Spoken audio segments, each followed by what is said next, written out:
Greetings and welcome back to Pluralsight. My name is Bruce Mackenzie Lowe and you are watching Advanced Troubleshooting Techniques for Windows Server. In this module, we'll talk about identifying depleted system resources. I'll show you which resources to watch out for and how to go about troubleshooting them from a memory dump. More specifically, I'll introduce you to those key system resources that, if they become depleted, may cause your system to crash or to hang. I'll also show you about the various debugger commands to go about identifying resource depletions from a memory dump. We'll then take a look at several debugging demonstrations. We'll take a look at a Stop 133, which is a DPC watchdog violation, and then we'll take a look at a Stop 9E, which is a user mode health monitor bug check. We'll then finish up with a summary of what you've learned. So, there's many different kinds of resources that can be utilized on a system, but I'm going to show you the main ones that you need to pay attention to. So the main depleted resources that cause crashes and hangs come from four main areas in my opinion. First, there's the processors. That's where the actual work gets done. So depending on your workload, you need to make sure you have enough processors at the correct speed. As you may also know, data must be brought into main memory before the CPUs can actually do work on it. So you need to make sure you have plenty of memory to accommodate all your users and applications. Memory pools is another key system resource. They provide quick access for device drivers and the kernel to allocate memory.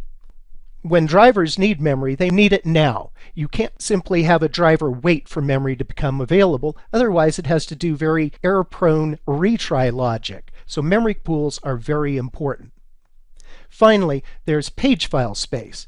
As you may know, when the system runs low on physical memory, it will trim users' working sets out to the page file. So it's very important that you accommodate all that potential memory usage accordingly. So when we think about processor resources, we typically think about the physical processor. These physical processors, as you may know, fit into sockets on the motherboard. You may have multiple sockets, i.e. multiple physical processors. Now, the laws of physics only allow a CPU to go so quickly.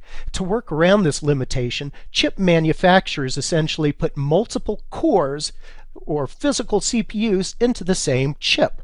This allows multiple tasks to run at the same time. Another technology that chip manufacturers utilize is called hyperthreading. This allows yet again twice as many threads to run because it essentially creates two virtual processors for each physical one. This results in many different logical processors. In fact, Windows Server 2016 supports up to 512 logical processors. So our goal here when we take a look at processor resources is to ensure that we have enough capacity for the various threads. Now, as you may know, threads will be in different states, such as running or blocked. A couple new states to introduce you to are the ready state and the standby state. At boot time, there's many things that get loaded into physical memory, such as the OS kernel, device drivers, and various data structures. Then as users start logging on and running their applications, more and more memory is consumed. So you have to be concerned about how much total physical memory you have and how much is available for the users. It's okay to use all of your memory, but you want to avoid conditions where it gets so low that the operating system starts thrashing, trying to recover and free up memory. Now, processes consume physical memory called private bytes, which gets mapped into their working set. And when the system gets low with physical memory, working sets get trimmed out to the page file. So we always want to ensure that we have plenty of page file space because, let's face it, storage is cheap. In fact, my rule of thumb is that 50% of your page file should always be free on a busy system. Also at boot time, a region of physical memory gets initialized called memory pools.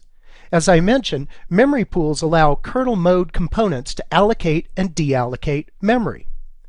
There's two types of memory pools, namely non-paged and paged. As the name implies, non-paged memory pool are those pages that are physically resident all the time in memory, and paged pool allows those pages to be paged out to the page file. Now, there's something called pool tags, which identifies the allocating driver. This allows the operating system to track which drivers are consuming memory pool. Now, here's some examples of non-paged pool. For example, we have a tag of capital F, capital M, SL, and that would be the data structures that the filtermanager.sys driver uses for stream structures. Another example is a data structure called IPRQ, and this is utilized by the TCP/IP.sys driver for requesting IP data. Another example of a non-paged pool data structure is capital N, capital D, DB. This is what the ndist.sys, a network driver, uses to create DMA blocks.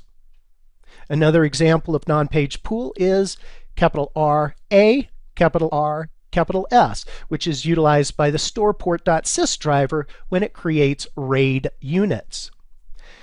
If we take a look at a couple paged pool examples, we'll find one that has a pool tag called capital M, M, capital ST, which are memory management section objects. Another example would be capital C, capital M31, which is the configuration manager or the registry process. We then have a tag that's known as capital NT, capital FS, which is utilized by the NTFS.sys driver. Finally, we have an example of a tag with capital DXG, capital K, which is the DXG kernel.sys driver. So as you can see, here's just a handful of examples of memory pool tags and their corresponding device drivers.